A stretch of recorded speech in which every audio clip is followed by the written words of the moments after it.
Hello Pisces, Sun, Moon, Rising, and Venus signs. Kamusta kayo?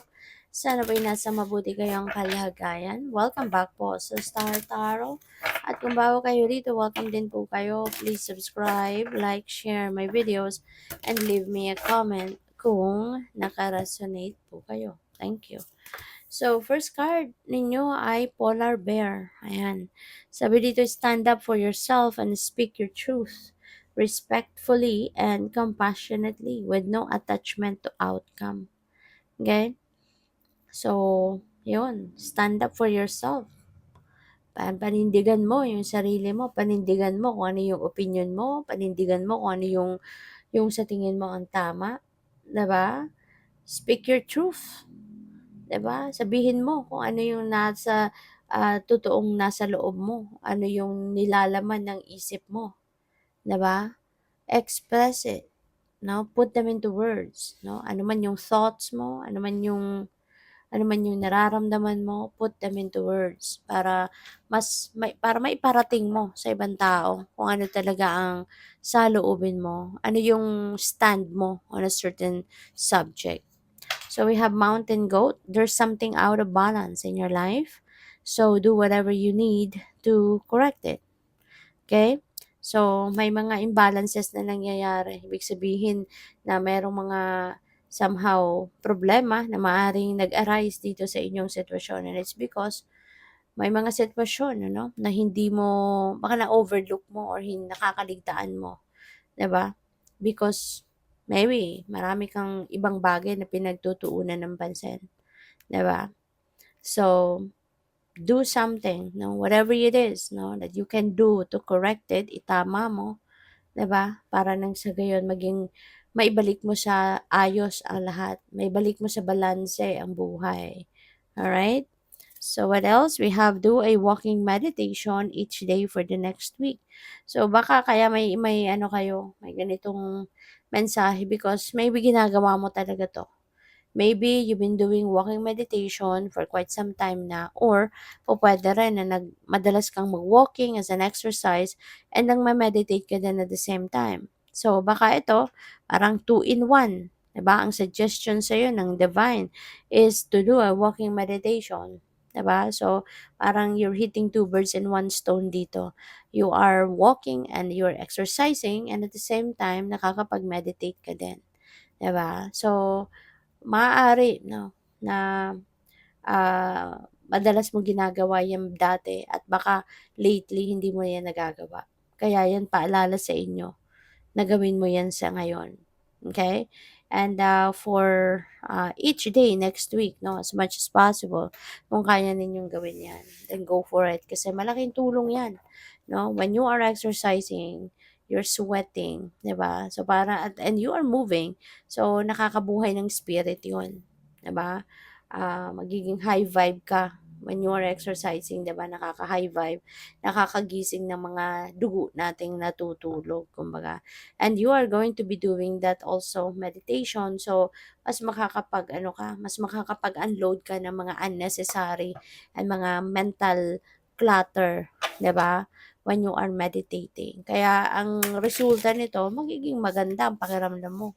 At mas makakapag-isip ka ng maayos, mas makakapag-isip ka ng mabuti, makakalma ka, mare-relax ka, 'di ba? So, what else? We have the truth comes softly. Speak your truth. Sabi dyan. So, the truth comes softly. So, maaari no, na you will have a realization na unti-unti. No? Oo nga, I'd rather do this. I'd rather be truthful sa sarili ko. I'd rather be truthful din sa ibang tao. Kaya sasabihin ko, ano man ang nararamdaman ko, ano man ang iniisip ko, 'di ba? I-express ko na, 'di ba? No, para malaman ng mga tao yung totoo about me, no? Yung gano'n. So, maaaring ang iba sa inyo magkakaroon ng realization, no, na it's about time na, 'di ba? Para unti-unti ipakilala mo na din ang sarili mo, ipapakita mo na yung totoo mong kulay, yung gano'n.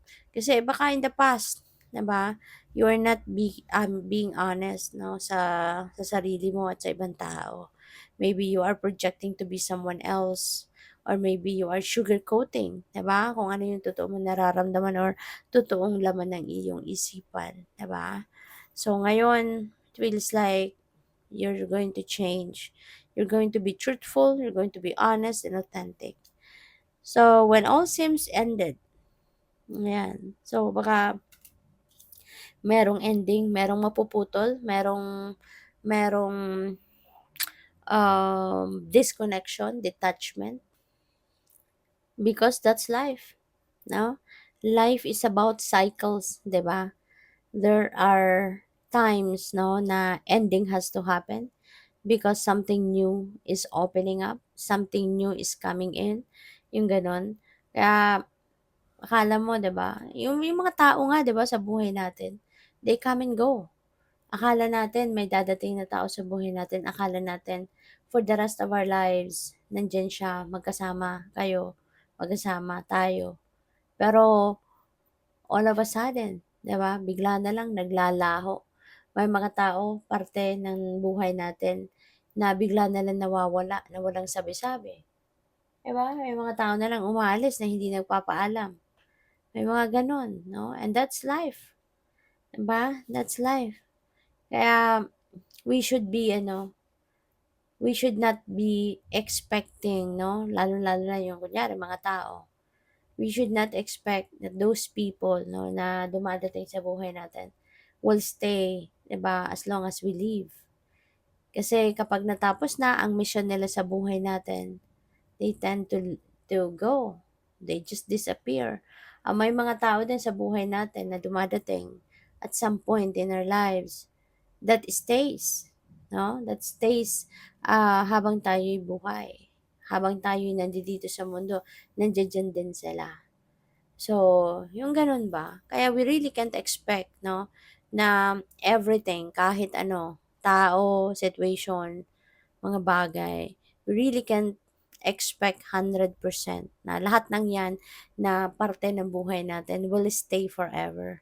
Or I mean, will stay kasi wala naman forever. So, will stay as long as we live. 'Di ba?